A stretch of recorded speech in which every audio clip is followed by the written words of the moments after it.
Jim, you've got to let me go in there. Don't leave him in the hands of 20th century medicine. Admiral, may I suggest that Dr. McCoy is correct? We must help Chekov. Is that the logical thing to do, Spock? No, but it is the human thing to do.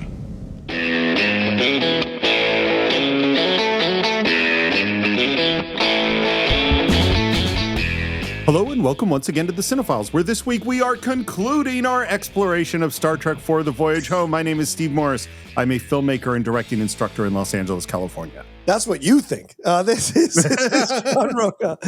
I am a writer, producer, and host and voiceover artist here in San Diego, California, and ready to get back aboard the Klingon ship. Yeah. And of course, we are thrilled to welcome back to our microphone Star Trek expert, my partner on Enterprise Incidents with Scott and Steve, and one of the greatest guests in the annals of the Cine-Files, Scott Mantz. Welcome back to the show. That is high praise indeed, my friend. Thank you so much for having me back. And what a treat that I get to do not just one, not just two, but 3 parts on Star Trek IV: The Voyage Home with my friends Johnny Roca and Steve Morris. Great to be back. And where did we leave off?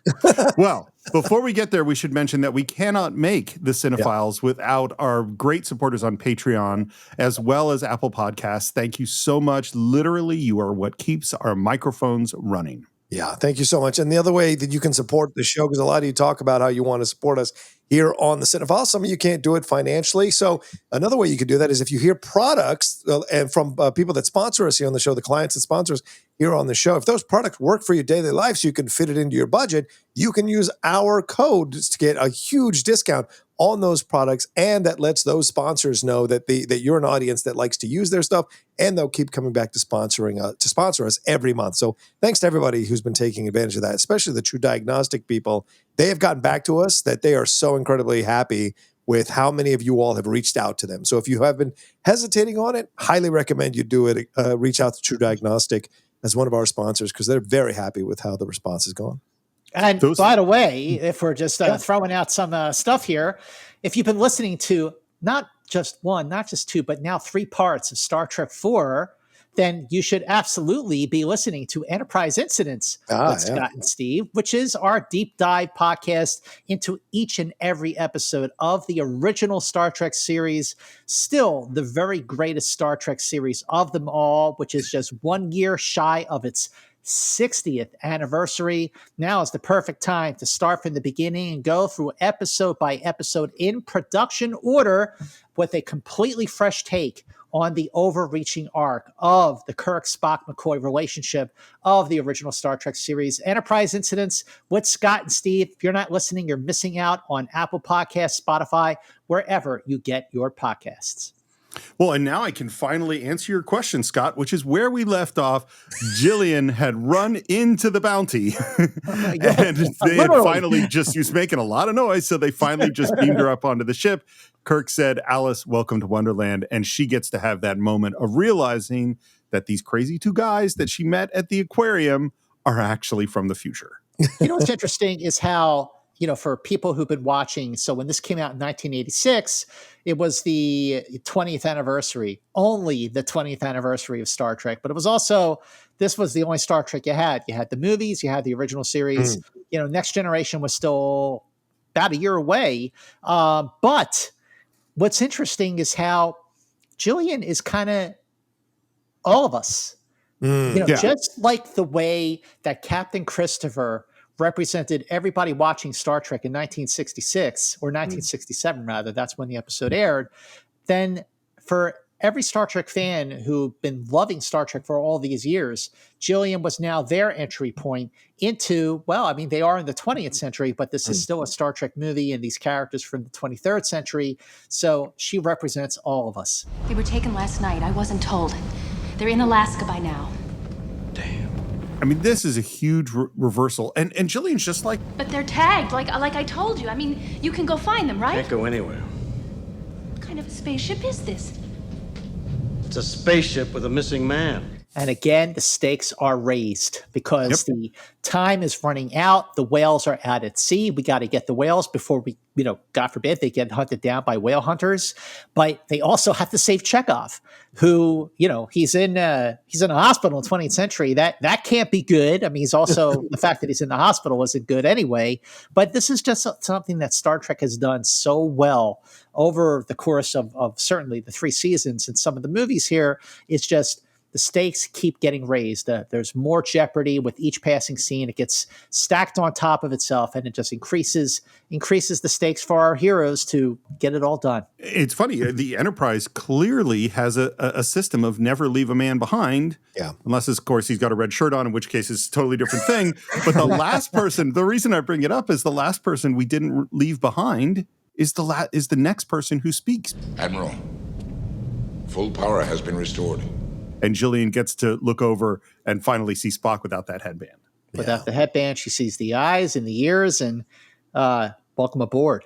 And she just kind of like nods her head like, thanks. Again, the nonverbal acting, you've got to watch that in this film. She does a great job with it. The fact that she lingers on staring at him and goes through the thought process of like, oh, that's him. Oh, really? So it's all right in her face. And so that's the mark of great actors, when you see that they're processing the things and they're not just blowing right past them. She does a great job with that. Yep. Well, Scott, to your point from our last episode, Gillian, not unlike Edith Keeler, she's already anticipating things about the future. And so she isn't as surprised as you think that she would be with all of this. Absolutely. You'd think she'd be like freaking out, but she's look, she just wasn't made for these times, the 20th century. There's something about her that she's not in her element. She soon will be, but just like Edith Keeler was way ahead of her time, so is Gillian. There's a lot to both of these characters that make them similar that I just never really gave it a thought until just sort of approaching this episode of Cine-Files, doing Star Trek 4 with you, making me see Star Trek 4 in a completely new way after all these years. And it makes sense. And at this moment is when Uhura chimes in and says they've found Chekov. He's in the hospital. He's in critical condition and not expected to survive. Jim, you've got to let me go in there. Don't leave him in the hands of 20th century medicine. Admiral, may I suggest that Dr. McCoy is correct? We must help Chekov. Is that the logical thing to do, Spock? No, but it is the human thing to do.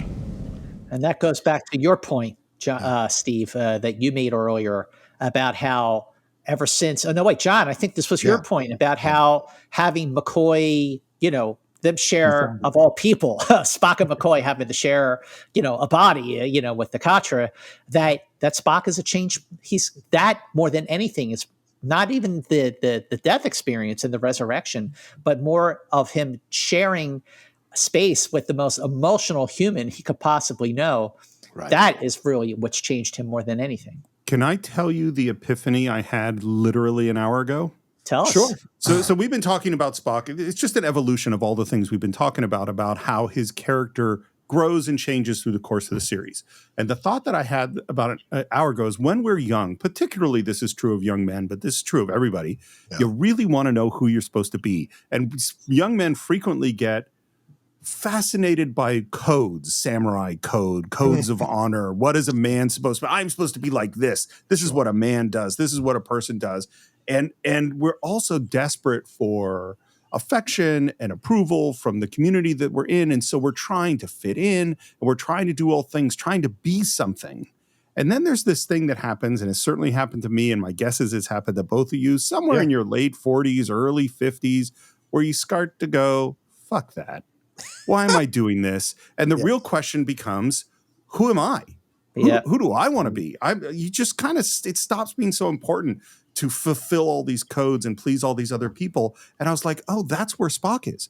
When he was young, he was like, I'm trying to be full Vulcan. That's the goal. And anything else stressed him out. I mean, he literally torn to pieces in a lot of ways by these struggling parts of his personality. And now he's going, yeah, I'm Vulcan and I'm human. And that's all great. I'm going to be me. I'm just going to be me. That's who I'm going to be. And I'll tell you one more thing is I had to look up exactly how old Leonard Nimoy was when he made this movie, and he was 55 years old. Oh, Basically, interesting. exactly my age, maybe going through those same moments of like, oh, I don't have to conform to some ideal. I can just be me. You know, it's funny you say that. First of all, I did not realize that Leonard Nimoy was 55 when he directed Star Trek 4. I'm 56 now, and Yep. that, I'm still 35. we've all been through, various stages of our lives where we, maybe want to pivot, hit the reset button, we take stock of ourselves. I mean, full disclosure, I'm certainly going through that now. We work in a business where there is a shelf life on things. And I am, asking myself that very same question, like, who am I? What am I doing? This is really what I want to do. Probably more information than you would expect on an episode of the Cine-Files, but it's the not truth. really. I'm not even joking. I've really been trying to take stock of like, okay, I did this for this part of my life. I did that for that part of my life. Now that I'm in this part of my life, what do I want to do with it? That is absolutely, people go through stages for sure. And, some people just do one job for the rest of their lives. I think in entertainment, show business, you don't do that. Even actors do different things every time they act. Yeah. Like it's just a very, very challenging time for anybody working in the entertainment industry because of all the challenges that people in production and criticism, press, everybody is facing. Anyway, not to digress. Well, fortunately, in the 23rd century, they're going to have all sorts of cures for all these problems because they will have figured it all out, because that's what happens next, which is, and I think this next sequence is just pure silly fun, which is we show up at the hospital and immediately we're just charging through. Gillian's with them. We're dressed as doctors. And immediately we see this woman on a gurney. What's the matter with you? Kidney dialysis. Dialysis? My God, what is this, the Dark Ages? And he gives her a pill and walks away. So great. Set up, and then the payoff is even better. And I think this is a minor but key detail, which is that immediately they come up with the plan, and Gillian immediately jumps on that gurney and understands the scam that they're going to run. Yeah. She's up for it. And everything that you've seen before this moment, that she is a woman who is ruled by her beliefs and her passions. And so this is a situation where she is going to get involved. She is jumping in with both feet. So she's a very committed person. When she believes in something, she goes full bore into it. And so the fact that she's jumping into the gurney, ready to be part of this game, and then going to be moaning her eyes out in a few seconds, shows you that she cares about these whales, and she'll do whatever she can to save them. In the elevator with a bunch of doctors talking about chemotherapy, it's basically same joke, different way. Unbelievable. Do you have a different view, Doctor? Sounds like the goddamn Spanish Inquisition to me. So I want to tell you a quick story. The blonde gentleman in the elevator is a man I worked with for a year at a TV station. His name is Tom Mustin. He was a burgeoning actor at the time, very young in his career, because I had this conversation with him after I met him in the 90s. And he worked at the Charlottesville NBC station. And that's where I got to know him when I was taking a break between community college and going to Florida State. Really awesome gentleman. Stayed in the business, in the news. He's out of Colorado now, but really nice guy. And so when I asked him, he said it was just a joy to be on the set for shooting that scene. And being in an elevator with one of my heroes from Star Trek days, and William Shatner, was an amazing experience. And so, was he nice? Nice? He said he was nice to him. He said no negative stuff. And he said like this was it didn't work out for him as an actor, but this was something he did at that time because he was trying to kind of break into the business. But it always makes me smile because you can only see this scene with him in it after they had released the 16:9 version. In the TV original 4:3, he was always cut off at the side. So it was just one of those things that you discover later on, That's so cool. That's really cool. Very cool. By the way, my feeling about Shatner, having heard all the stories, I know, Scott, you've met him many times, but to me, it just sounds like it's not even a question of nice or not nice. It's just Shatner's going to Shatner. Right. He's just gonna Shatner, and catch him on the right it's gonna day. be what it's gonna be, you know. True. We get to the corridor where Chekov is being held, and of course, there's cops there who don't want to let them in because this is a secure area. And Bones says, Damn it, do you want an acute case on your hands? This woman has immediate postprandial upper abdominal distension. and they immediately get out of the way. This is a great joke. They say, what do you say she's got? Cramps. It's just all so much fun, you know. Like, this is a really, really fun scene. This is such a fun scene. It's not master filmmaking. It's not deep character. It's just here are characters we love, and we get to love watching them do this thing. Because now they're going to drill a hole in Chekov's head, and Bones is arguing with them. And finally, My God, man, drilling holes in his head's not the answer. The artery must be repaired. Now put away your butcher knives and let me save this patient before it's too late. and when they start to argue, that's when Kirk pulls the phaser, puts the doctor in another room, and melts the door handle so they can't get out. I just like that, Kirk, he just, is really cool about it. And then he finally, he just takes out the phaser. He's like, get in there. Yeah. And then, McCoy puts his little device on Chekov's head. By the way, Scott, we made a joke throughout all of Enterprise incidents that McCoy is the worst doctor in the world when it comes to first aid. All he does, he sees this person on the ground, and he just goes, he's dead, Jim. He doesn't, there's no CPR. He doesn't put any drugs in him. Like, there's more first aid in any episode of ER than McCoy ever does. But in Star Trek 4, he can cure everybody. Oh, he made up. You know what? He made up for all of his shortcomings as a doctor on the Enterprise. Like, he's in the 20th century. He's like, rubbing his hands together, gonna cure the lady of dialysis and definitely making up for his shortcomings. It reminds me of a professional basketball player who is all the way at the end of the bench. Like, he's bad compared to the other players that are in his league. But when he comes down to the local rec league, he destroys everybody. Exactly. And Bones is essentially bringing 23rd century knowledge to the 20th century. So he can kick ass here. And Chekov's eyes start to flutter open. Name, rank. Chekov, Pavel, rank, Admiral. But they're not out of the woods yet. They got to get out of the hospital. I want to focus on this joke just for a moment. Okay. So first of all, one of the interesting things, and it really was clear to me, Scott, when we did our watch along, is how Chekov fits into the crew when he shows up on the Enterprise, which is, for some reason, Chekov, the youngest, lowest ranked person in the group, feels perfectly comfortable making jokes. That are kind of pushing the boundaries of things and being all the Russian jokes, all that stuff. So my question for this moment, is he actually not fully conscious and fantasizing that he's an admiral, or is Chekov making a joke?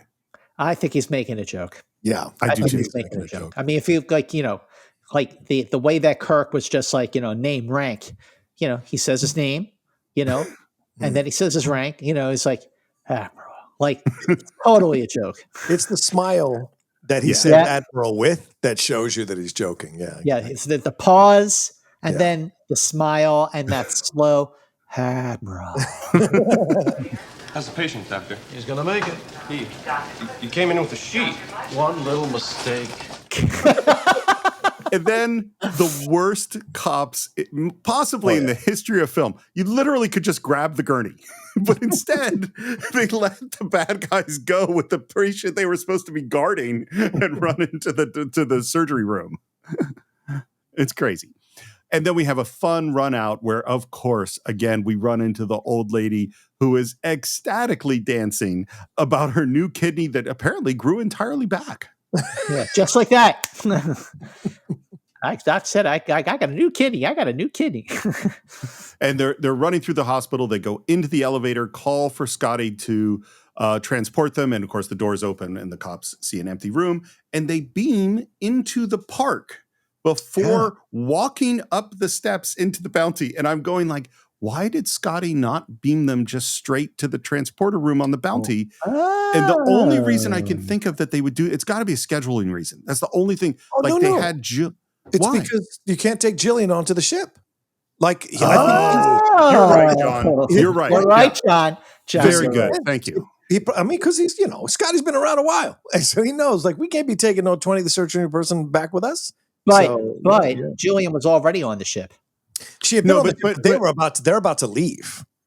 Oh, so right. You're totally right. But what it really is it's not like the Scotty knowing that he shouldn't beam Gillian aboard is I think motivatable, and I think that's what we're going to decide is happening. But what's really happening is that the screenwriters are going, we want this last scene, and it has to be in the park. Right. Therefore, we have to beam them to the park. Otherwise, we can't have this scene the way it is. Fair.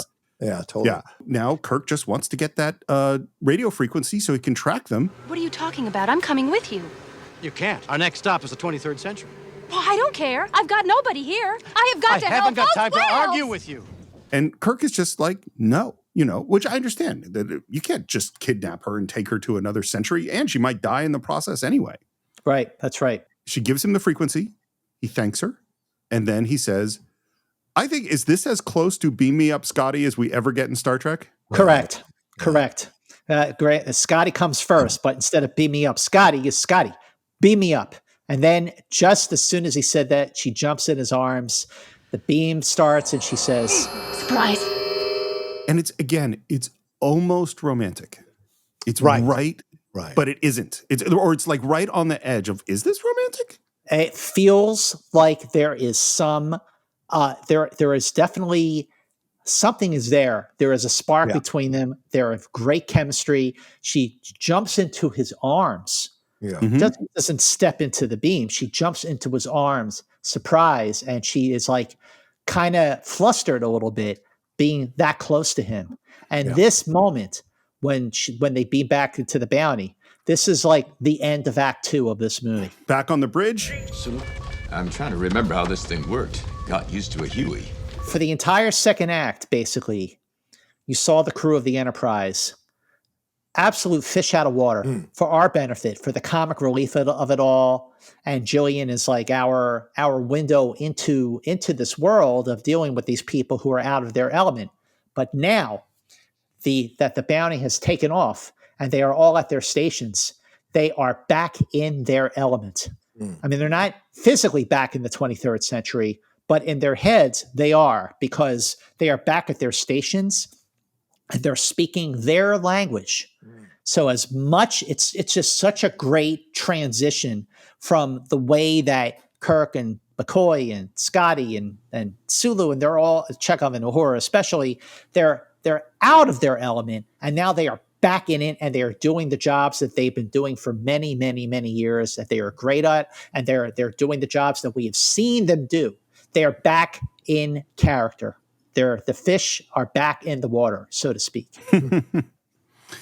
One of the things that's nice, I think, about having the Klingon bird of prey rather than the Enterprise, no disrespect to the Enterprise, it's the greatest starships ever, but is that part of it is special effects and part of it is the conceit of how the Federation works, is that we don't have a lot of fast flying ships, Yeah. Scott has just brought up his beautiful model of the USS Enterprise. And so it's just fun to have the Klingon bird of prey flying over San Francisco, and because you get this sense of speed and excitement. It's just fun. You present the appearance of a man with a problem. Your perception is correct, Doctor. In order to return us to the exact moment we left the 23rd century, I have used our journey back through time as a referent, calculating the coefficient of elapsed time in relation to the acceleration curve. Naturally. So what's your problem? Acceleration is no longer a constant. Well, then you're just going to have to take your best shot. Best shot? Yes, Spock. Your best guess. Guessing is not in my nature, Doctor. Well, nobody's perfect. So many great moments that McCoy and Spock have had, many of them contentious, but some of them really intimate. And this is the intimate one, that McCoy is not losing his patience with Spock. He's trying to reach him on a human level, one that Spock is more open to than he probably has been in a very long time, if not ever. Agree or disagree with the following statement. Spock and McCoy are the greatest love-hate friendship in all of cinema and TV. Agree 100%. I would need time. with that one. I would too. I mean, I had to think about it too, but they're up there. It's up there. It's up there. Yeah. I mean, Abbott and Costello. Yeah. We have contact with the whales. We're heading towards them. And what do we see as we head towards the whales but a whaling boat? And to me, this is like the setup for one of the strangest action builds in cinema history. It's totally unlike anything else, you know? Yeah. It is unlike anything else. And the original idea for this moment was also unlike anything else, except maybe the movie Black Sunday, because Hart Bennett and Nicholas Meyer cut apart in the film from the original script where the bird of prey was supposed to appear over the Super Bowl halftime show. Oh, wow. I'm not sure why they would have been there, or if it would have been earlier in the film. Maybe they would have arrived, in San Francisco during the Super Bowl. Who knows? But there was definitely a moment when the bird of prey was supposed to appear over the Super Bowl halftime show, and all the people watching the halftime show thought it was like, some spectacle, and they were all cheering it on. I can't even get my head around how we would make that fit into any of this story. Good thing they took it out. So we're flying in, and it's basically, we see the whales swimming underwater. We see the whaling ship, and that it's spotted them, and that it's heading towards them. We see them loading the harpoon. We're getting closer and closer. And there is, I feel like, for me emotionally, a real sense of dread for the whales who don't know how much danger they're in at that moment, The scene always, even as many times as I've seen the movie, I always get like, oh no.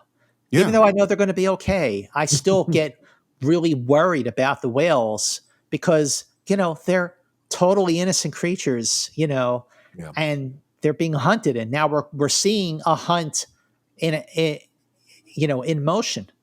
Yeah. And even though, they're going to be okay, I still always get worried when I see this moment. Do you think they used foreign to America people, because they didn't want it to be Americans who were taking out these whales? Like, do you think that was a conscious choice? I mean, we're in Alaska, right?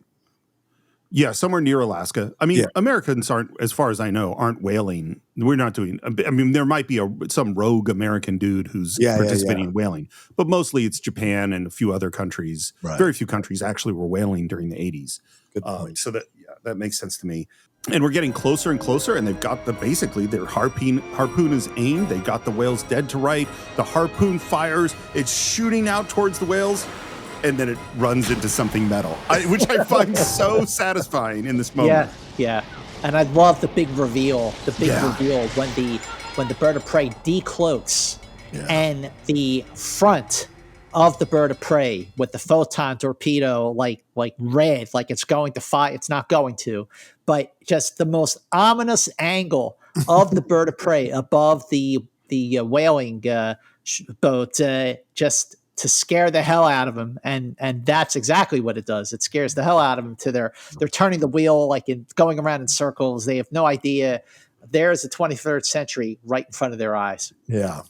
It's a fantastic moment, and it just kind of brings home, one of the struggles today is trying to find who is it okay to have as your bad guy, because everything has been politicized. So, based on the country of origin or the race, or is it a corporate bad guy or is it a government bad guy? And everything people will jump on a side on in our world today.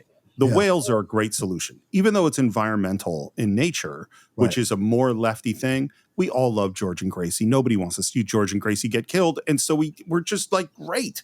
Scare the crap out of the whalers with the giant, with the Klingon ship. This is awesome. We love it. Yeah. Now we're back on the Bounty, and Scotty has to beam up 2 humpback whales in all their water, and he is very nervous. And there they appear behind the glass, and Scotty says, "Admiral, there be whales here." But this is more than just a beam in, like we've seen a million times between the 80 episodes and previous 3 films. Like the beam in for the whales, because it's not just the whales, laddie. It's the water is it's a slow beam in, and as it's slowly beaming in, you can hear the infrastructure of the bird of prey being maxed out because of all the pressure of the whales and the water. And, you can understand why Scotty is nervous. He's like, boy, I hope that this transparent aluminum holds the whales and holds the water. And then it does. And he says his line. And it's one of the great Scotty moments. Admiral, there be whales here. It was Jimmy's favorite line, James Doohan's favorite line in all of Star Trek that he did. Wow. Oh, wow. Yep. That's cool. That's very cool. Well, Mr. Spock, have you accounted for the variable mass of whales in water in your time re-entry program? Mr. Scott cannot give me exact figures, Admiral, so I will make a guess. A guess? You, Spock? That's extraordinary. So, first of all, I just love the moment. I love that Spock has embraced the guess thing, and I love the penetrating nature of Kirk to realize how big a deal that is, that he's doing that. Yeah.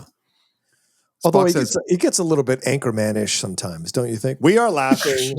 He's like pointing out the things that are happening. It's like, you know what? Let me get to it on my own time. How about that? How about you not put so much pressure on? But that's who Kirk is. And it's all from a place of love for his friend to pull him back to where he was before. So, yeah. And this speaking of the love-hate relationship, this might be among the sweetest moments for me from McCoy ever. I don't think he understands. No, Spock. He means that he feels safer about your guesses than most other people's facts. Then you're saying it is a compliment? It is. Ah. Then I will try to make the best guess I can. It's just McCoy reassuring him. Yeah. What a relationship to see the ups and downs of the Spock McCoy relationship. From I think its peak of contention being in All Our Yesterdays when Spock goes to strangle him, and McCoy says, "Are you trying to kill me, Spock?"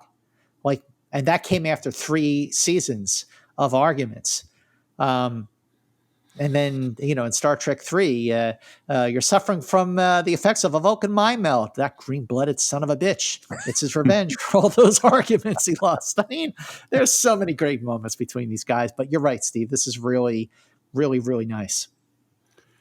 Gillian is looking at the whales, and Kirk, who I am sure Shatner insisted that he get this line. You know what I mean? He says, "They say the sea is cold, but the sea contains the hottest blood of all. Whales weep not." D.H. Lawrence. So the rest of that quote, and the wildest, the most urgent. So, Steve Morris. Yes. How did James T. Kirk know about this quote?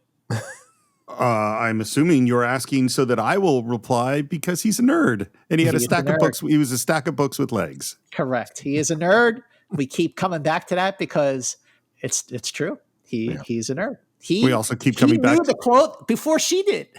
We also keep coming back to it because we're nerds and it makes us feel good that Kirk is one of us. It's true. That we're in the same boat as Captain Kirk. I love the little moment when Scotty says, "The beasties seem happy to see you, Doctor. I hope you like our little aquarium." A miracle, Mr. Scott.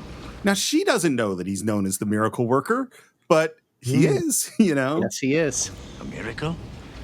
That's yet to come. And that's when he explains, hey, by coming with us, you're probably going to die. Because we're trying to go through time with a bunch of whales in an old ship. This might not work very well. But that's the thing. That's the thing, isn't it, guys? Like they just did this incredible accomplishment of tracking down the whales, of installing the right infrastructure inside the bird of prey to hold the whales and the water. They beam up the whales and the water, and the whales are fine. They're fine. They're alive and well. Right. But damn, we got to get this thing back to the 23rd century. Yeah. So, we are so not out of the woods yet. Admiral, I need thruster control. Acceleration thrust is at Spock's command. We're going faster and faster towards the sun, and Fortunately, we do not go into any weird dissolving through different shapes of the crew member time travel. What I love about the scene is, you're right, we skipped over the whole weird bit that we had to see when we went back into the 20th century, but we are braking thrusters have fired, and Kirk says, when the hell are we? And then, you don't see the exterior. There's nothing on the view screen. He doesn't say, a screen, screen, give me a visual. We hear the probe, and the power starts to dim. And it's just this ominous feeling. And Kirk just says, the probe. Like, we're back. It's one of those cases where not showing this, a bunch of them in this episode, where not showing the special effects, not going to the spectacle is more dramatic than it would have been if we had seen the probe. It is a dramatic moment. Absolutely. Yeah. And I love at this moment that we cut back to Starfleet at the moment before the ship left, when that very iconic visual happened of the glass breaking. Get him back! Get him back!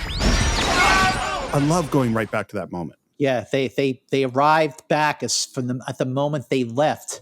And the moment they left, you see Sarek like looking, but now he says, look, and he's obviously pointing to the bird of prey falling, spiraling out of control from the sky. Flies down through this terrible storm, past the Golden Gate Bridge, crashes into the water, and things go really, really fast right now. We're in the water! Blow the hatch! That's the right place, Spock. All we have to do is get the whales out of here before we sink.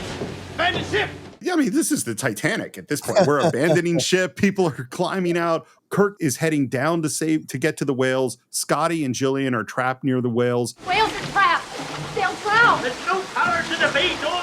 You go on ahead. And close the hatch. Admiral, you'll be trapped. Go on.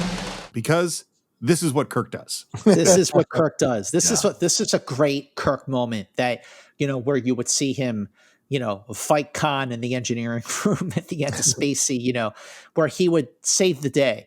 This is a true classic Star Trek original series moment. Yeah. And it's really cool. And by the way, it sounds like, it looks really scary, him swimming through this debris with all this stuff in the hold. And according to Shatner, it sounds like it was pretty scary, because you're swimming. I don't have, like, swimming. I'm a very strong swimmer, but swimming under things freaks me out. Yeah. And so having to do this kind of a thing would be very scary. Especially at his age when he was making the movie, And I have a question. Am I the only person who in underwater sequences like this always holds my breath to see if I can hold my breath as long as the movie? I think instinctive I feel like I'm underwater too. You know what I mean? I don't know if I hold my breath. Yeah, I never do that. Let's do it. You're always challenging yourself. You're always challenging yourself. Listen, I grew up in a very competitive household, and there was a lot. My mom's still in the house that I grew up with. There's a pool there, and there was a lot of how long you can hold your breath, how many laps can you swim underwater. Like, all that was a big deal in my household. The answer is my record was 6 laps underwater without a breath. Wow, very impressive. I spent a lot of time underwater trying to hold my breath as a kid. This is the weird things we do. But so he swims through. I like the design of that manual override that he has to open up and then pull down. And he finally does it. He opens up the door. I love the bubbles as the seal opens and he swims out up to the surface and is pulled out into the stormy weather by Mr. Spock. Every time I go to Paramount Studios in Hollywood, 5555 Melrose Avenue, every single time I go there for like a screening or a meeting or whatever, every time I look over at the water tower, I look at the big blue screen that they have there. They filmed many movies in that parking lot that they use as a water tank. Another film that was filmed there was Patriot Games, the end of the film with Harrison Ford. But this is where they filmed on the Paramount lot, right maybe steps away from where the original series was filmed, and Stage 31 or Desilu Stage 9. And that's where they filmed this scene of them clinging to the front of the bird of prey, hoping that the whales will start singing. Why don't they answer? Why don't they sing? we see the whales descend, and then they slowly rotate till their heads are pointed down. And then we go back to the probe that's in space, and it's no longer making that ominous noise. And then it moves, turning in space, also pointing its essentially head down to match the whales. And it's all very quiet throughout this moment, so that when the whale song comes, it's really, really powerful. So, every time I've seen this movie and they show the close up of either George or Gracie, one of the whales, and you see the eye. I thought that was a real whale. I had no idea that was an animatronic whale. But what I will also say is, after seeing this movie a few times back in the day during the 80s, every single time after that I would watch Jaws, and there's that scene on the orca right before the shark attacks, for the big finale scene, when they're sitting below deck and he's talking about the Indianapolis, and you hear the whale song. I think of Star Trek 4. Of course. That makes sense.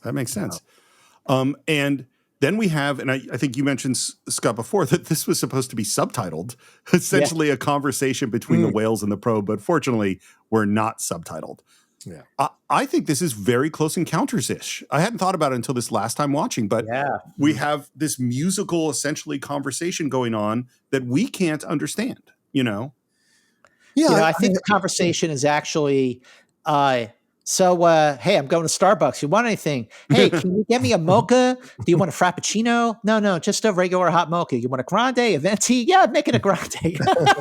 And maybe wipe out all these humans, because I don't care that they brought us to the future. They literally killed all the other ones of us on this planet. Right.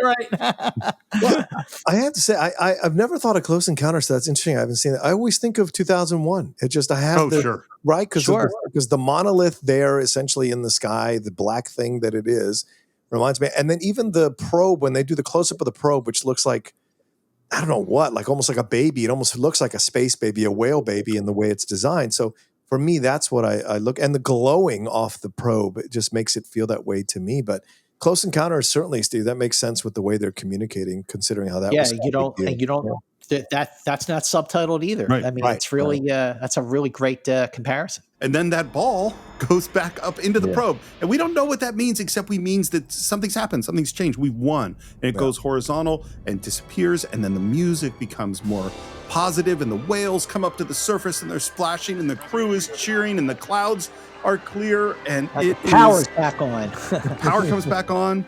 And then the fun music hits, and the whales are just jumping and playing, and the crew is playing and joyful. And I feel like, almost, to me, and I'm curious what you guys think, this scene, to me, is the culmination of all of Star Trek, the original series. This is like, it's not discarding 5 and 6 or anything like that, but this is the moment, the greatest moment of the crew of the Enterprise, the most joyful coming together moment in the history of Star Trek. That's accurate. And there's the joy that comes from this. The way that Kirk pulls Spock into the water, just such a gleeful embrace of each other that they pulled this off. They did it. All the steps they had to go through. What's that line that Tom Hanks says at Apollo 13? He goes, "We have to do 100 things and we're on step 3." I mean, they had to do a lot. And the weather is great. There's no fog coming in off the Golden Gate Bridge, and the music really adds to the joy. It's such a joyous moment, for sure. Yeah, I mean, and I don't know, because I can't remember what the feeling was that, we know that George Takei had issues with Shatner. We know that some of the actors in the series were getting tired of being typecast and seen as only this. And so I don't know if maybe they sensed this was their final goodbye to the series and didn't maybe necessarily have plans for a 5 or 6 and weren't sure if this was going to be uber successful or not. And so maybe this is their way of saying, well, if this is the last one we do, we're going to go out with that feeling of brotherhood and friendship and love for each other and joy, and even breaking the fourth wall a little bit with how much we are enjoying being almost childlike in this moment, splashing around the water. Because nothing can bring you back to that feeling because it's so universal of splashing around in a swimming pool with your friends. Yeah. You know what I'm saying? And so to me, it makes it feel like that kind of childish energy to it that puts the walls down on these adult characters and makes them really accessible and vulnerable in this moment. Two more things about this. The first is, and I have such a strong memory of this in the theater, is when Spock smiles. It's just a joy. Like there's this thing. It's like this thing we've been waiting, and we've seen Spock smile a few times before, but it was always fraught with all this thing. And here it's not. And it's just like, oh, Spock's just happy, and he's okay being happy. Right. He's not trying to pretend he's not happy. He's just happy. And it's just such a powerful moment. The other thing, for all the people out there who are desperate to recreate this moment and their next visit to San Francisco, be warned, the San Francisco Bay is very cold. This is not fun to swim in. Council is now in session. Bring in the accused. And the crew enters and Spock walks up to them. Captain Spock, you do not stand accused. Mr. President, I stand with my shipmates. This is the first time, by the way, when they show up for the trial, that we see Kirk and Spock and McCoy and Scotty and Sulu, Uhura and Chekov wearing those Starfleet uniforms since Star Trek II. Wow. Or no, sorry, the beginning of Star Trek III. The beginning of Star Trek III. Admiral Kirk, how do you plead? On behalf of all of us, Mr. President, I'm authorized to plead guilty. So ended. Because of certain mitigating circumstances, all charges but one are summarily dismissed. Yay! Yay! They better be dismissed after all that. This is an outrage. This is an outrage. I love the way they kind of squared this circle. I think this is a brilliant choice, the next thing they do. Because all the way back to Star Trek, the motion picture, we know Kirk wanted to get back to being the captain of a ship.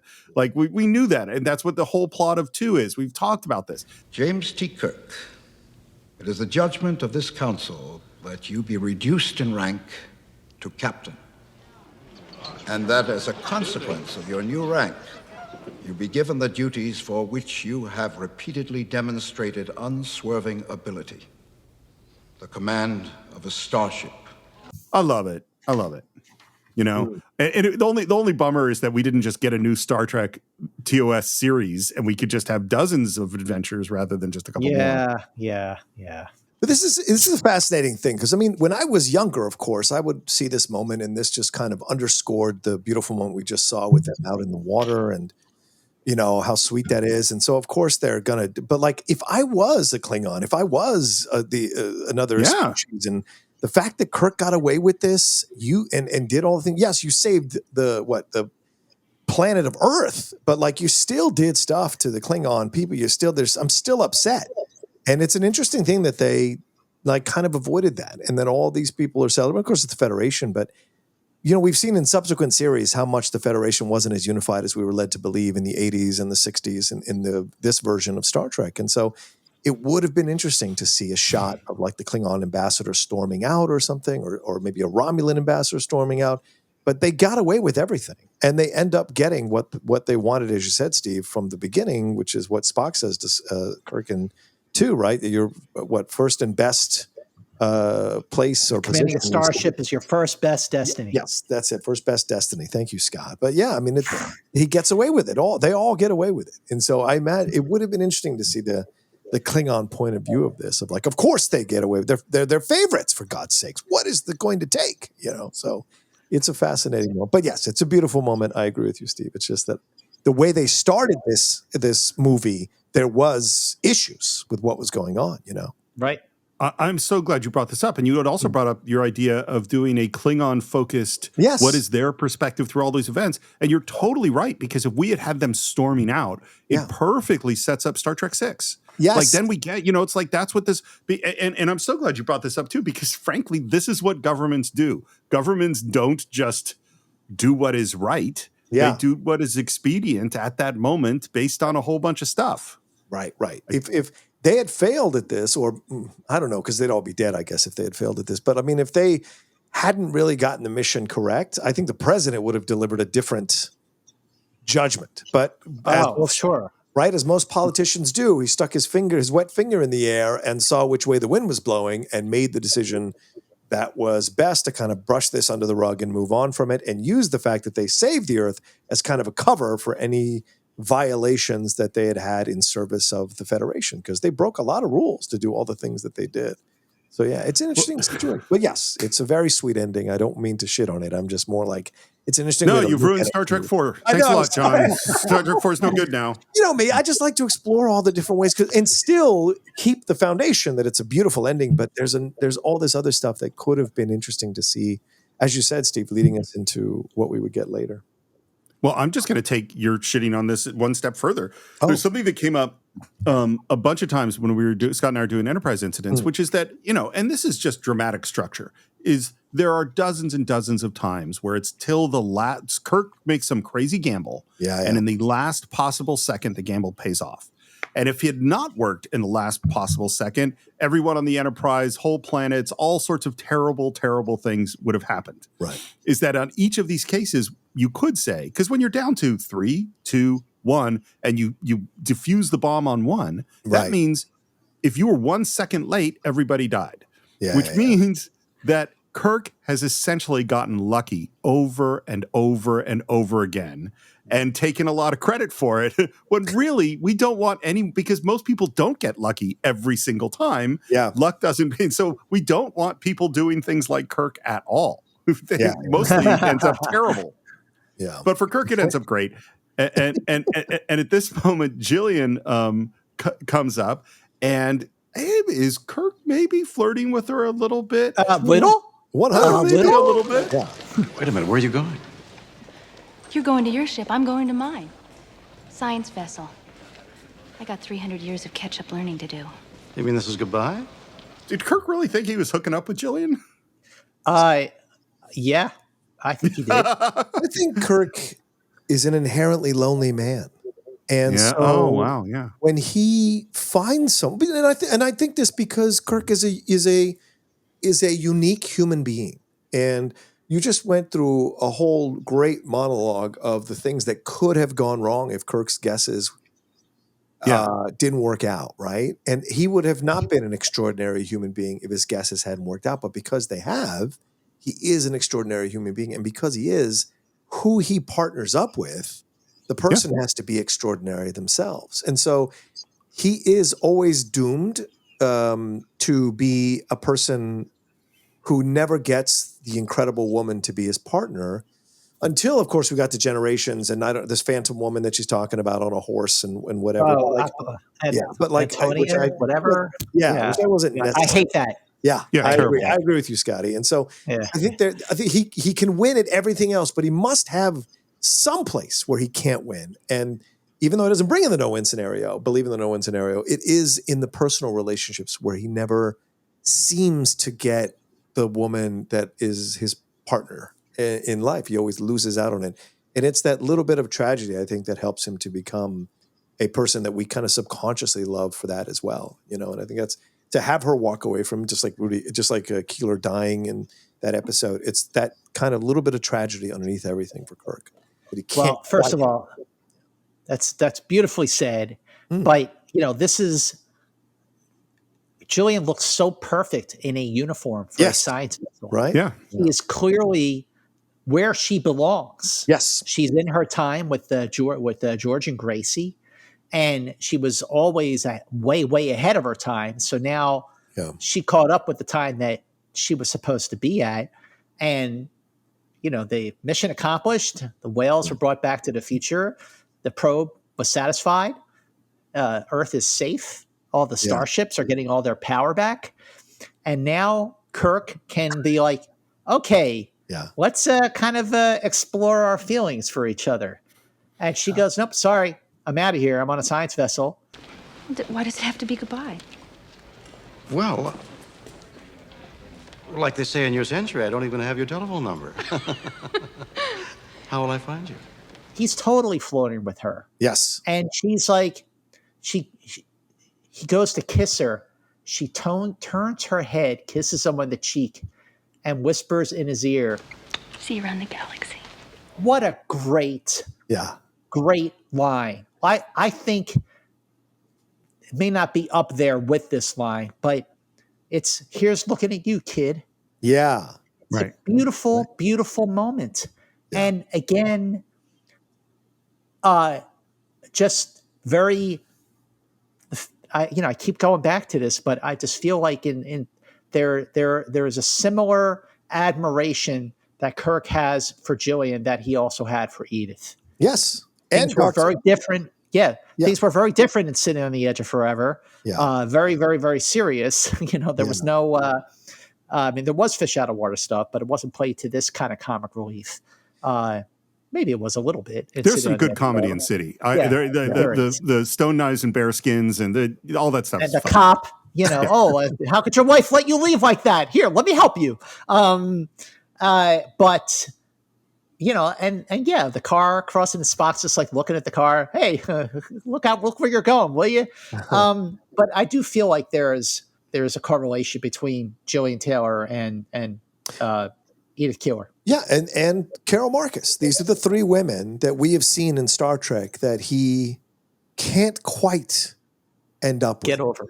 Over. Yes, Scott, absolutely. Because it's no mistake. Again, Nimoy knows when to linger with the camera. And after Gillian walks off frame, we are lingering with Kirk's reaction. And he is dumbfounded, for lack of a better term. He is dumbfounded. What is he thinking? Yeah. What is he thinking? Like, right. Is he thinking like... Here we go again. I've lost someone that I could have the potential with to be again. And it's an interesting moment. But then duty calls just a few seconds later. But I like that the camera lingers on him to really kind of process the fact that that he can do all of this. He can save a planet, save the galaxy. But he can't quite seem to land the girl. And it's the right girl. The right girl. Yep. Right, exactly. Well, this is the couple things about this. One is, and it's something, Scott, you and I really discovered, or I'll just say that I kind of discovered it, that Kirk has this reputation as the womanizer, but that's really only happens in season 3, of the original series, is that for most of Star Trek, it's actually all the women who are after Kirk. It isn't that he isn't, and yes, he sometimes uses sexuality, in various episodes in order to, complete the mission. Right. But mostly the story of Kirk is a story of losing love and tragedy. It isn't about him going after women all the time. And the other thing that occurs to me is there's this thing that's very standard in Hollywood and grew increasingly uncomfortable in the 80s, 90s, and moving up to date, which is that beauty standards and casting for men and women are entirely different. And so frequently 50, 60-year-old men are cast in romantic relationships with 25, 30-year-old women.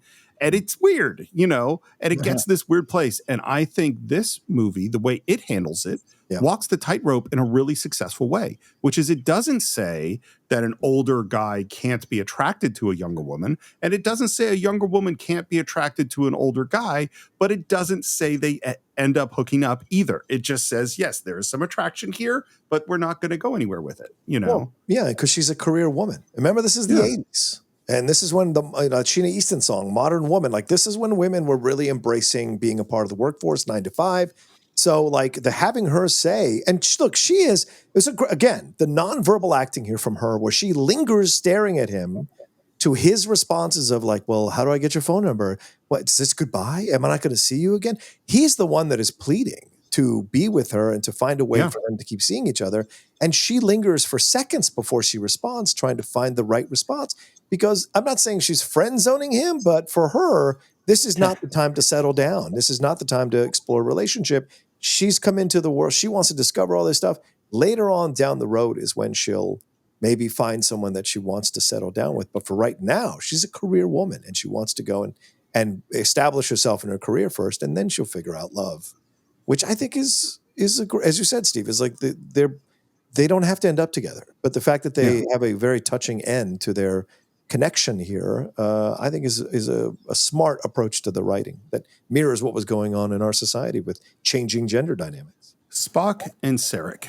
Again, I feel like this is the resolution of a conflict that we created, that we discussed, the three of us, on Journey to Babel, from the 60s, which is Sarek's disrespect and anger, I would say anger, at Spock's choice to join Starfleet. I'm returning to Vulcan within the hour. I would like to take my leave of you. It was most kind of you to make this effort. It was no effort. You are my son.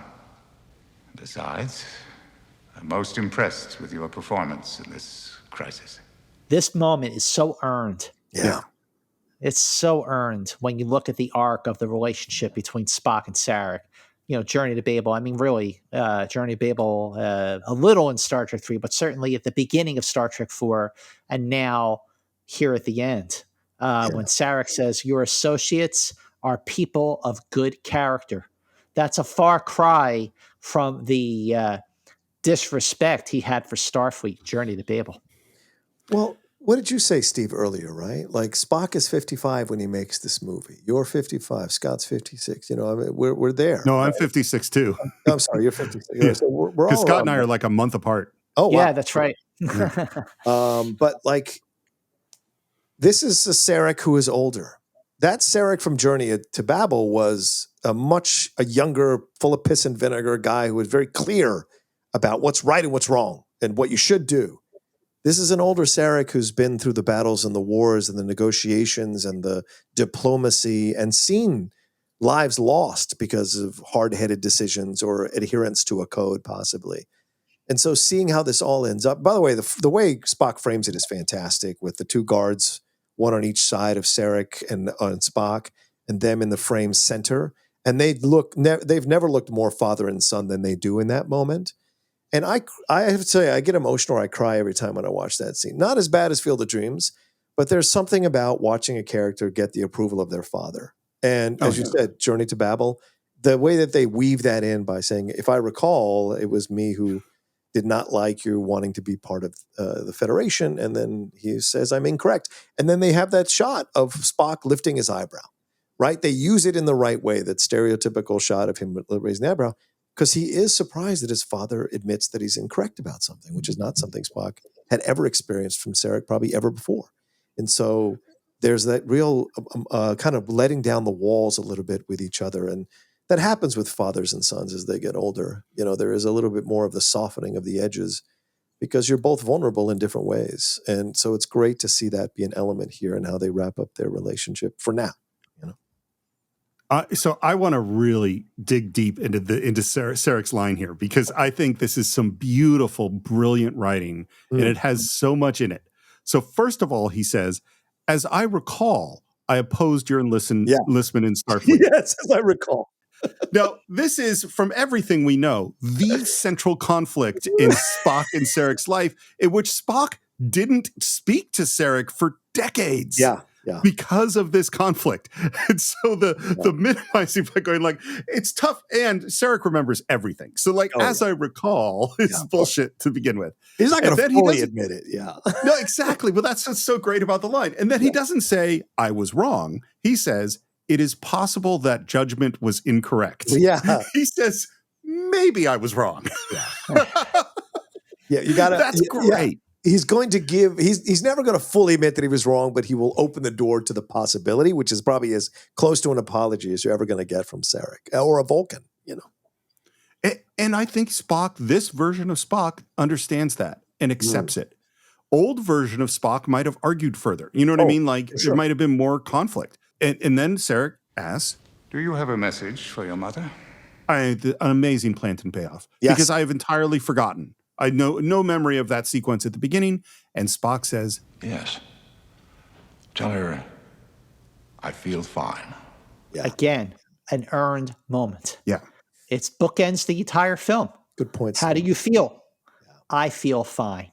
Yep. And, and everything that happened in between, Spock's ability to answer that question. Live long and prosper, father. Great moment. Yep. And the fact that Kirk is watching the whole time. Yeah. I find that to be fascinating as well. I don't think these two gentlemen, if they didn't have the utmost trust and confidence in Kirk, would allow him to witness this interaction between them. Good point. So there's something about that I think is important as well. And when Spock parts ways with his father and he rejoins Kirk, and they both just walk side by side, step in step, with their heads held high, with confidence. Yeah. Like everything is happening. Everything good is happening. Yeah. Like we did it, I didn't get the girl, but hey, she's here, and who knows what will happen, over time. All is good with Spock and his father and his mother. And now it's what kind of ship are we going to get here? And once again, like we were in Motion Picture, like we were in Star Trek II, like we are, we're once again in the shuttle heading to see the ship. The bureaucratic mentality is the only constant in the universe. We'll get a freighter. With all respect, Doctor, I'm counting on Excelsior. I love that they are keeping that going, Yeah. because when Sulu first sees the Excelsior in Star Trek 3, and she's supposed to have transport drive, he's impressed, and he still wants it. And boy, is he going to get it. And Scotty, of course, is anti-Excelsior. Excelsior? Why in God's name would you want that bucket of bolts? A ship is a ship. Whatever you say, sir. Thy will be done. We're sailing through space dock, and we're heading towards the Excelsior. And there's this sort of moment of like, oh my God, are we going to get the Excelsior? And I remember, because I loved the design of the Excelsior as a kid. And so I was kind of like, oh, cool, we're going to get the Excelsior. That's awesome. Right. And then we fly over the Excelsior. We hear the theme of the original series. And there is the NCC 1701-A. I'm telling you, every single time I watch this movie, I hit the same emotions with the same power at the same moments. And seeing the Enterprise, the primary hull, seeing USS Enterprise, and the camera pans across to NCC 1701-A, and it just brings a smile to my face every time. That is punctuated by Kirk's line, "My friends, we've come home." How they built this whole starship in space dock, and apparently nobody knew about it. It's a bit of a mystery to me. Doesn't matter. Moment's awesome. It is an awesome moment, and the moment just as you see the Enterprise flying out of space dock, and they're all on the bridge at their stations, and you hear the the sound effect from the original series bridge, like they put that sound effect there. It just gets me every time. Yep. Helm ready, Captain. All right, Mr. Sulu. Let's see what she's got. It's great line delivery, and we head out and we go into credits where we have images of the movie. And I always love little behind the scenes stills of the movie, highlighting the characters. I think these are you guys are going to shock that. These are terrible. I don't understand them. They're not, they're just like they picked a bunch of random shots. They're not that great. They're not joyful. They're not outtakes. They're not, I don't know. It's weird. It's not one of the credit ones that I like. Well, they're showing stills, but then, once the fanfare of the music kind of settles down into something more melodic, just the image of, seeing Kirk and Spock walk along Marina Boulevard with the Golden Gate Bridge. It's such a beautiful, beautiful moment. I mean, look, I was never the biggest fan of Leonard Rosenman's score for Star Trek IV. I really wished that James Horner would have just finished out his trilogy, but he had already moved on and felt like, Star Trek was kind of beneath him by this point. Even though it had only been a couple years since Star Trek 3, but anyway, it's still just, this movie it's kind of perfect. It really is. Yeah. I mean, the end shots I think are done on purpose to evoke the TV show. Cause this is the end shots you would see in a TV show. Oh, that's an interesting point. Well, that's that's kind of how I've You're always. right. That's a great point. I mean, this, again, I feel like, if I remember correctly, and again, we're all three of us are around the same age, so like, if I remember correctly, there was this feeling that this could be the last one. And so going, once again, evoking one of the best episodes of the original series by having them go back in time to the 20th century is a great way to kind of appeal to all the fans. And then also as a meta way of saying to the people in the current 20th century, this is what it would be like if these people came back into our time. So there's a sense of breaking down the wall there.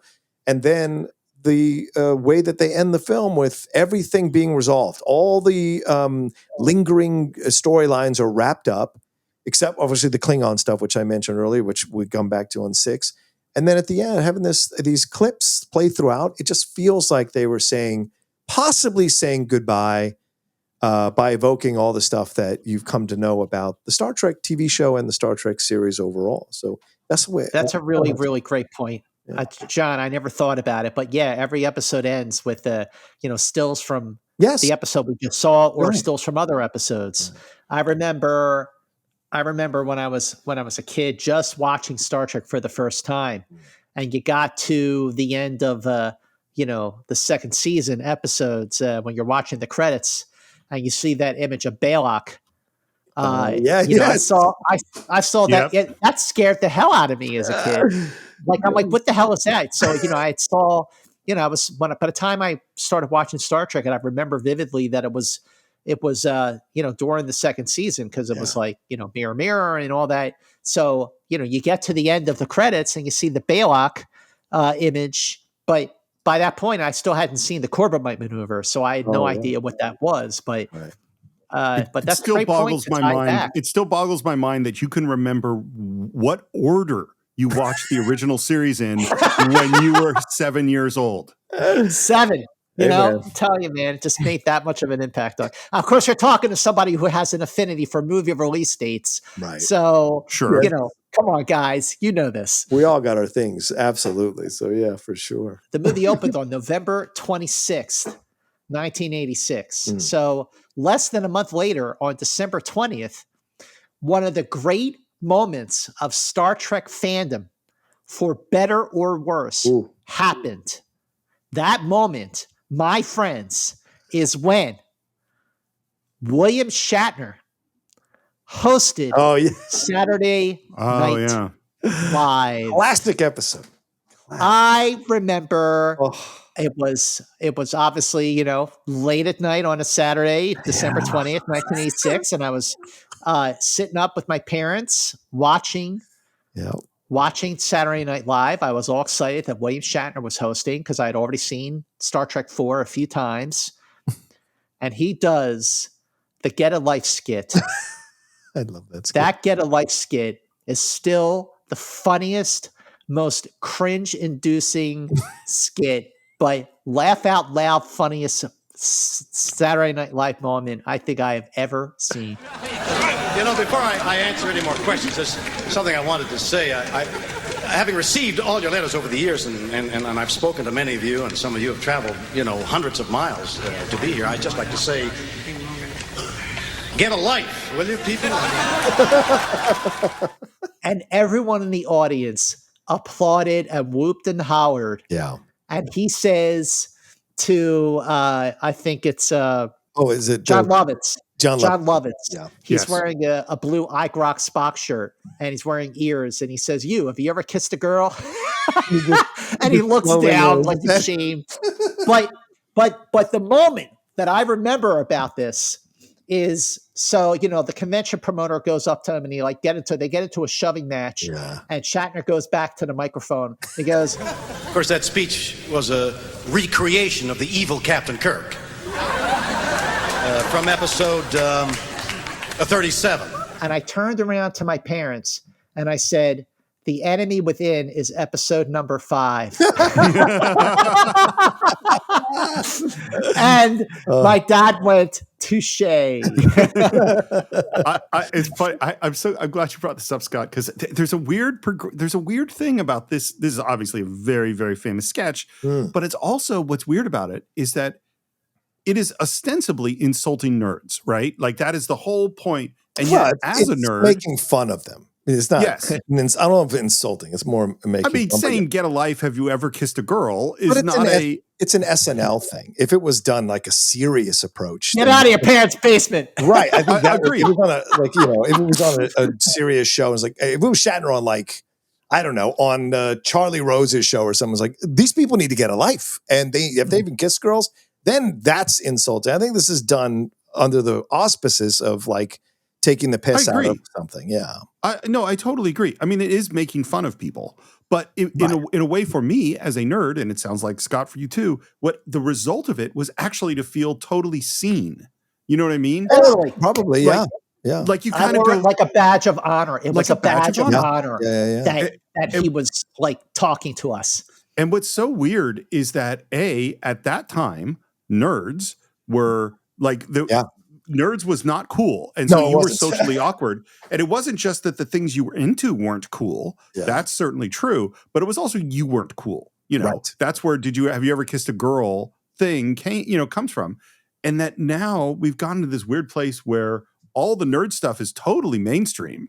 And if anything, they're more obsessive and angry about all these little details. And I will say to some of that community right now, get a life, you know? Yeah. No, I mean, clearly now, like with all the Star Wars shows and all the Star Trek shows and all the Marvel stuff and the DC stuff, everyone, all of that is cool. But, when we were, growing up in the 70s and the 80s, it definitely was not cool at all. Yeah. Yeah. And that's the thing. Yeah. And so I love that sketch because in the end, Shatner is wrong. Right. And this was also the time when Shatner wanted to stop doing this stuff, right? Because if I remember correctly, he was like so typecast with this. This was his way of like trying to get a little bit of a passive aggressive shot out across the bow. But in the sketch, he is in the wrong for doing what he did. Because as you said, Scott, it's Phil Hartman who comes up there as the concert promoter or convention promoter and like goes at him and pushes him and shoves him, which I think is great. And then he comes back and apologizes. Says, all right, set phasers to stun. And it's so hilarious. But then later, people forget these two other sketches. The Wrath of Khan sketch is genius when Dana Carvey plays Khan, which I think because they've turned the Enterprise into a floating lunch restaurant. That's right. Genius. And then the him with the Sweeney sisters, I think, is an incredible sketch as well. So that episode, yes, that one sketch stands out. And you're so right to bring it up, Scott. But I think that entire episode is one of the best episodes of like 1980s SNL ever because Shatner was so good at rolling with the punches and playing comedic beats with all of the people on the cast. So John, are you saying that we should focus on the movies? It's hilarious. Oh my God, it's still hilarious. Sulu. So also what happened? Yes. Also, what happened about a year after Star Trek IV opened is that the Voyage Home became the very first Star Trek film to be shown in the Soviet Union. Wow. As it was screened by the World Wildlife Federation to celebrate the country's ban on whaling. Oh, wow. Great. And as for what a couple of major cast members thought of Star Trek IV, William Shatner said, I was a little concerned it might be too much of a romp, but Leonard had a clear vision and he pulled it off beautifully. It was the most successful of all the Star Trek movies that I was in, and it was fun to do. None of us expected it to become such a phenomenon. It was a happy accident, but a very smart and well-crafted one. And then I end with Leonard Nimoy, who said, we had a great time making it. The cast loved the script. We shot a lot on location, especially in San Francisco, and the energy was just terrific. It reached people in a way the other movies didn't. That's awesome. Yeah. It was nominated for a few Academy Awards, sound, music, special effects. It didn't win them. It obviously was a huge hit, the most successful Star Trek movie ever, I think, Scott, isn't it? It was the most successful Star Trek movie up until Star Trek 2009. Right. That really like kicked the door open, even though I have to say, no Star Trek film has ever made more than $500 million worldwide. Oh, wow. You have all these, isn't it wild? I mean, like you have like all the Pixar movies, certainly the Avengers movies, the Star Wars movies that make more than $1 billion. And yet the highest grossing Star Trek feature is Star Trek Into Darkness from 2013, which is like $480 million worldwide. But for its time, and also the Star Trek films from like the original series and the Next Generation, they never played overseas. I mean, they played overseas, but they didn't like. It wasn't like today where movies make 2/3 of their total gross from overseas. But Star Trek for the Voyage Home was the highest grossing Star Trek feature of the first 10 movies with $109.7 million domestic. Can I give you one more success story from the film Star Trek IV? Well, initially, Humpback whale populations in the world pre-hunting was around 125,000 humpback whales. By the 60s, that number was down to 10,000. So we had hunted, when Gillian is saying we were hunting them almost to extinction, that is definitely true. Today, the global population is back up around 80,000. Wow. So we are not back to pre-industrial age, but 8 times the recovery. I mean, that is an incredible thing. And while I will not give Star Trek 4 the full responsibility for that, I actually think it's an important moment because humanizing the animals and seeing them and telling this story about them makes a big difference in terms of how we perceive that part of our nature. Well, that's why it always frustrates me when people try to denigrate the power of movies and it's not that important, or the arts or whatever. But like, man, the arts, movies, these are so important, and you have to be aware of their importance in our society and how they affect our society.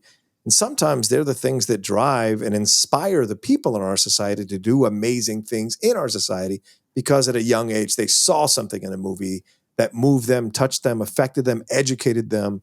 And so when that stuff happens as a result of a film coming out, I think that's something that should be applauded, honestly. Absolutely. For sure. 100%. So I will give my final thoughts first on Star Trek 4. I'm so glad we did this, guys. I just, and my feeling about our conversation is like my feeling about the movie, which is that it's just a joy. Is this a deep film? No. Is it an incredibly intricate, complicated film? No. It is spending time with characters I love, where they're in character, doing what I want them to do in my own world, my own city that I grew up right across the bay from. It is, and it delivers on every single thing it sets out to do. Like, is it my favorite Star Trek film? No. Is it an absolute and total joy? Absolutely. It totally is. John, how about you?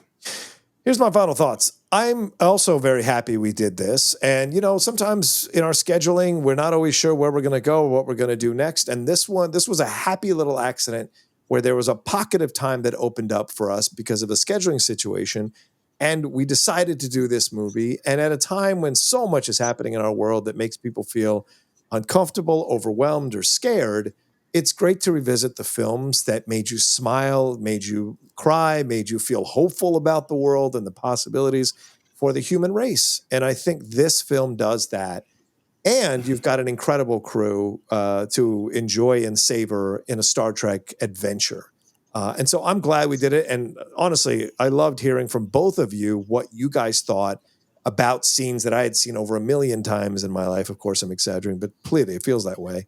And get a whole new appreciation and perspective for it all, and appreciate Leonard Nimoy's directorial work and the performances within this movie, which I haven't always given enough credit to with the other characters besides the main 3. So I really appreciated revisiting it for that situation alone.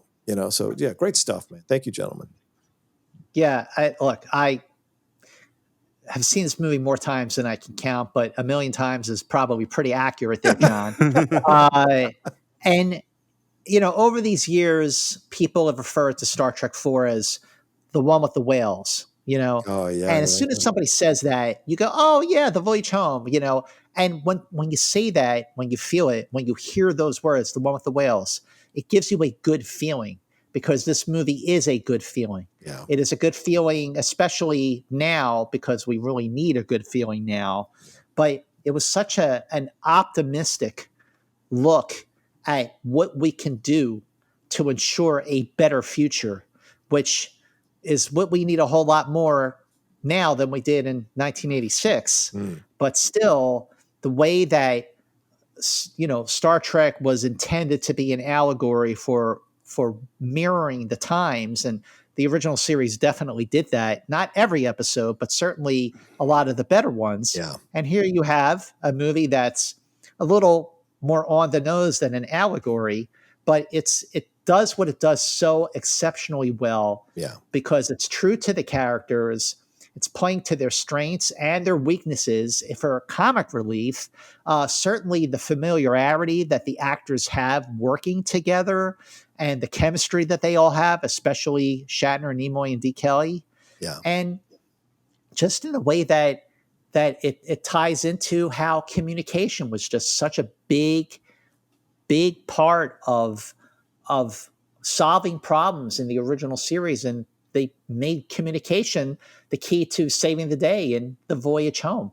But it was such an uplifting, feel-good movie, and to watch it again, because it has been a while since I'd seen it, that it's just good. It's a good feeling movie. Nimoy said when it came to his approach to capturing all the feels for this movie, he wanted, quote, no dying, no fighting, no shooting, no photon torpedoes, no phaser blasts, no stereotypical bad guy.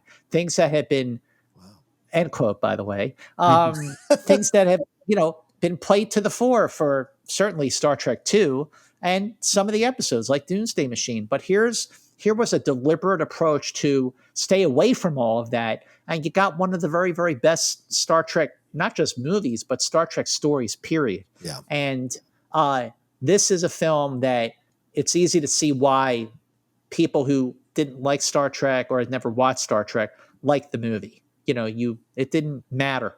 It was just time travelers out of time trying to save something that we all know about. I mean, everybody knew about whale hunting then and now, but it was such a pleasure to join you for 3 parts and to see Star Trek IV in a completely different light and to tie it back to some of the themes we explored in the original series during Enterprise incidents, and to have a revelation, an epiphany about Gillian Taylor being Star Trek IV's version of Edith Keeler in some ways. Not something I ever thought about before, but the more we talked through that, the more it made such great sense. So thank you, gentlemen, for such a rewarding 3-part conversation on Star Trek IV, The Voyage Home.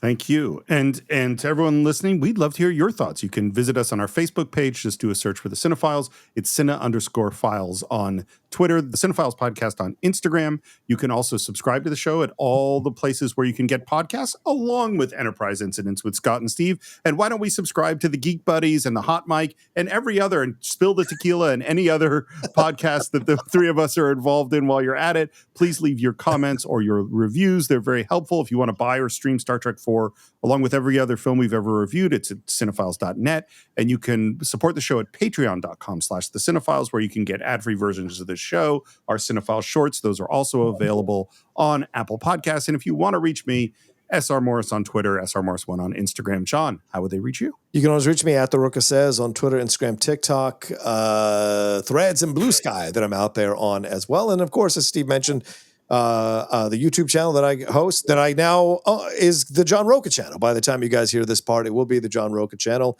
We're moving away from the outlaw stuff, but come and hang out with us. Same outlaw energy, new name there, youtube.com/John Roca Says. Thank you, gentlemen. And Mr. Mance, how would folks find you? Well, you can certainly find me all over social media, TikTok, Instagram, formerly Twitter, if you care to go there. I certainly understand if you don't, at Movie Mance. But what would really, really make me super, super happy is if you would go to Enterprise Incidents with Scott and Steve, go to our Facebook page, go to Apple Podcasts, Spotify. If you have not yet heard Enterprise Incidents and you've been listening to this 3-part conversation on The Voyage Home, then you are going to love what we did with each and every episode of the original series and the animated series from 1973, which won an Emmy. Do so. It's Enterprise Incidents with Scott and Steve. So please give that a listen and let us know what you think. And if you do subscribe to Enterprise Incidents with Scott and Steve, at some point, I believe that show will return for a little movie called Star Trek V, The Final Frontier. And that will be a very interesting conversation. So I think that is it for this week. We will be back next time, which, John, I'm just going to announce it. We're going back to 1978 with our special guest, Michael Vogel, to discuss the original Superman, the movie. Oh, man, that sounds awesome. But until then, keep going boldly.